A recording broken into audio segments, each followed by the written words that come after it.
याज्ञवल्क्य ने कहा था कि गंगा के समान कोई तीर्थ नहीं, केशव से श्रेष्ठ कोई देवता नहीं और गायत्री मंत्र से श्रेष्ठ कोई मंत्र नहीं। समस्त वेदों का सार उपनिषद है और समस्त उपनिषदों का सार गायत्री मंत्र है। तो आइए आज हम गायत्री मंत्र पर चर्चा करते हैं। गायत्री मंत्र 24 अक्षरों का मंत्र है। ओम भूर भुवः स्वः तत्सवितुर्वरेण्यं भर्गो देवस्य धीमहि धियो यो न प्रचोदयात्। गायत्री मंत्र अपने आप में 4 वेदों, 18 पुराणों व उपनिषदों का ज्ञान समाहित किए हुए है।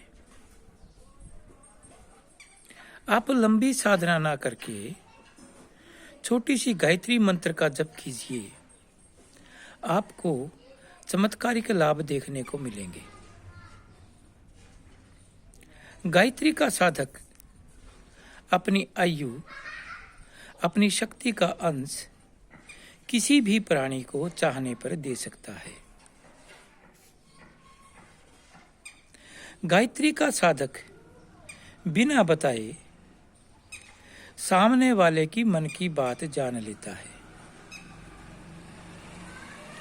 अगर कर्जा, बेरोजगारी से इंसान घिर जाए तो गायत्री मंत्र का जाप कीजिए, अवश्य लाभ मिलेगा।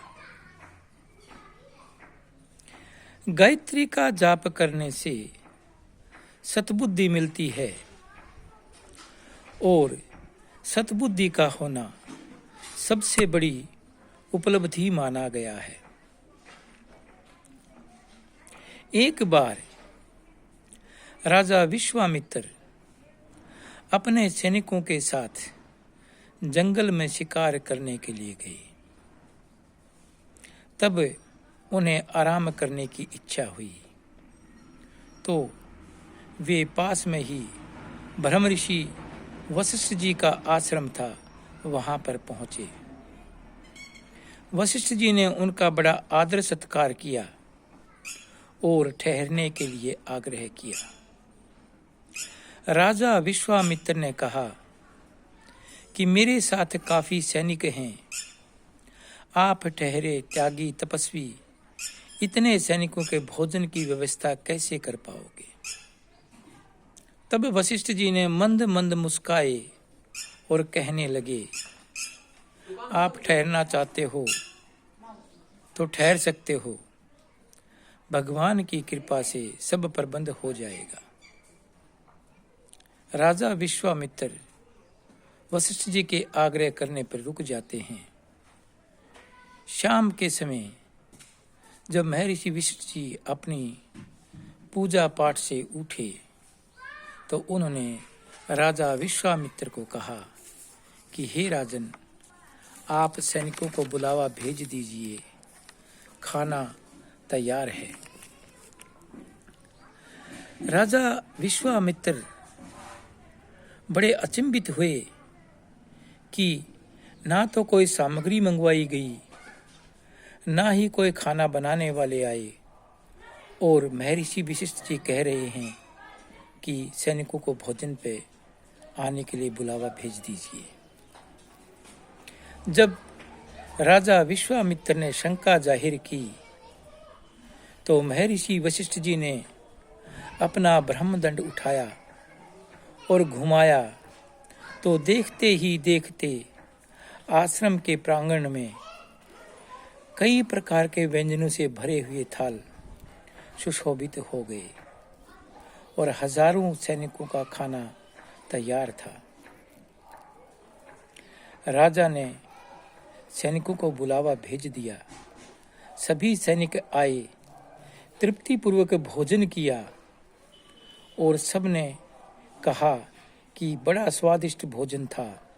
ऐसा भोजन उन्होंने जीवन में पहले कभी नहीं किया था। राजा विश्वामित्र को शंका हुई कि कहीं आश्रम में कोई गुप्त भंडारा तो नहीं है। इसलिए उन्होंने अपने गुप्तचरों को बुलाया और उन्हें कहा कि आप जाओ और पता करो कि कहीं कोई गुप्त भंडारा तो नहीं है।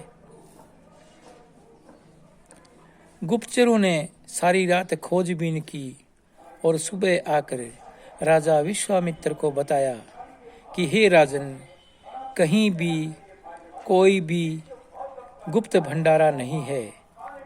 हाँ, एक गाय है जिसकी महर्षि वशिष्ठ जी बड़ी श्रद्धा से सेवा करते हैं और शाम को उस गाय के पास खड़े होके कह रहे थे कि हे माता, तुमने मेरी लाज रखी, मैं आपका बड़ा आभारी हूँ और आगे भी मुझ पर ऐसे ही दया बनाए रखना।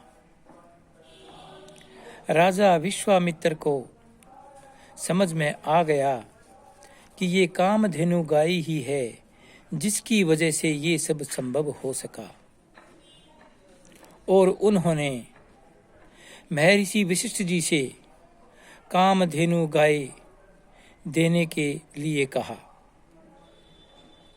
तब महर्षि वशिष्ठ जी ने कहा, हे राजन, ये गाय मेरी माँ है, मेरी जननी है, मेरा जीवन इसके बगैर शून्य है, मैं आपको ये गाय नहीं दे सकता।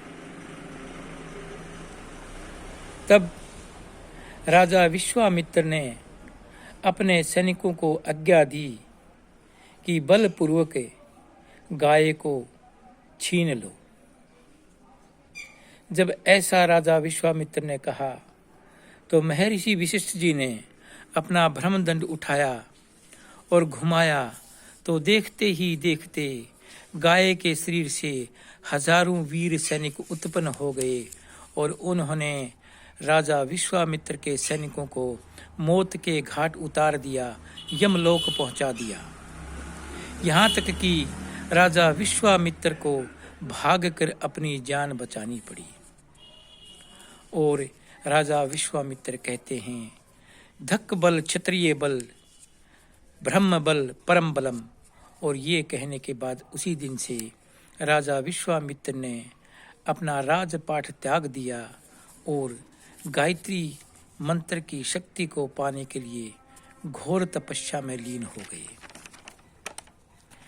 गायत्री मंत्र की गहराई की खोज करते करते हार गए, पर आज तक कोई भी इस मंत्र का रहस्य समझ नहीं पाया है। गायत्री से बढ़कर अन्य कोई पवित्रकारी मंत्र नहीं है। गायत्री मंत्र की महिमा का वर्णन करना मनुष्य के वश की बात नहीं है। गायत्री साधक अगर चाहे तो स्वयं अथवा अन्य को गायत्री जाप से रोग मुक्त कर सकता है। गायत्री का जाप करने के बाद दोनों हथेलियां रगड़कर मुंह पर फेरें। ऐसा करने से ज्ञान तंतु सतेज व सक्रिय हो जाते हैं। ब्रह्मर्षि वशिष्ठ जी का कहना है कि अगर मदमती, कुपथगामी और अशिथिर बुद्धि वाला भी पवित्रता और शिथिरता के साथ गायत्री मंत्र का जाप करे तो आत्मबोध का लाभ प्राप्त कर सकता है। तो दोस्तों, मैंने ये छोटा सा वीडियो डाला है गायत्री मंत्र के बारे में, कुछ बातें आपको बताई हैं। कैसा लगा कमेंट जरूर करें। थैंक्स। अगला वीडियो जल्दी ही अपलोड करेंगे।